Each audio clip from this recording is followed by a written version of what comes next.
কোন সদস্যর ইনঅ্যাক্টিভিটি আমি কিন্তু কোনোভাবে মেনে নেব না। সদস্যর সইটা পর্যন্ত বন্ধ করে দেবো। ওখানে যে বুথ সভাপতি আছে তাকে বলবো সাইন করবে, পঞ্চায়েতে গিয়ে কাজ হবে। পঞ্চায়েতে নির্বাচিত জনপ্রতিনিধিদের পদ কেড়ে নেওয়ার হুঁশিয়ারি।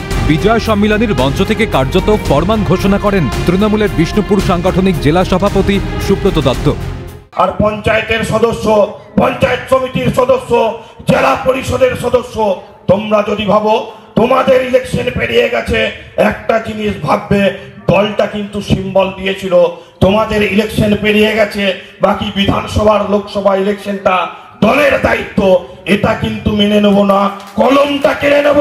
ব্লক সভাপতি যদি না করে আমি জেলা সভাপতি হিসাবে হস্তক্ষেপ করব। মাথায় যেন থাকে, এই পরিষ্কার মাথায় বলে গেলাম। এবং ব্লক সভাপতি সহ তার টিমকে আজকে আমি অবগত করে গেলাম, কোন সদস্যর ইনঅ্যাক্টিভিটি আমি কিন্তু কোনোভাবে মেনে নেব না। সদস্যর সইটা পর্যন্ত বন্ধ করে দেবো। ওখানে যে বুথ সভাপতি আছে তাকে বলবো সাইন করবে, পঞ্চায়েতে গিয়ে কাজ হবে। এমন ঘটনার সামনে আসতেই জোর বিতর্ক তৈরি হয়েছে। কিন্তু কেন এমন বক্তব্য? তৃণমূল জেলা সভাপতির 21 বিধানসভা নির্বাচনে বিষ্ণুপুর সাংগঠনিক জেলায় ভরাডুবি হয়েছিল ঘাসফুল শিবির। 6টির মধ্যে 5টি আসনেই জয় পেয়েছিল বিজেপি। 24 লোকসভা নির্বাচনেও বিষ্ণুপুর আসনে জয়ের ধারা অব্যাহত ছিল গেরুয়া শিবিরের। এই অবস্থায় 26 নির্বাচন যে বিষ্ণুপুর সাংগঠনিক জেলা তৃণমূলের কাছে কার্যত অ্যাসিড টেস্ট, তা আর বলার অপেক্ষা রাখে না।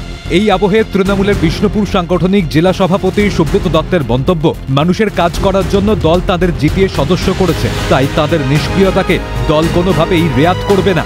মানুষের কাজ করার জন্য মমতা বন্দ্যোপাধ্যায় তাদেরকে টিকিট দিয়েছিল, মমতা বন্দ্যোপাধ্যায় মনোনীত করেছিল, মমতা বন্দ্যোপাধ্যায় প্রতিদ্বন্দ্বিতা করিয়েছিল। অতএব মানুষের কাজ থেকে যারা বিরত থাকবে তাদেরকে কিন্তু কোনোভাবেই দল রেয়াত করবে না। সুযোগ বুঝে তীব্র কটাক্ষ ছুঁড়ে দিয়েছে গেরুয়া শিবির।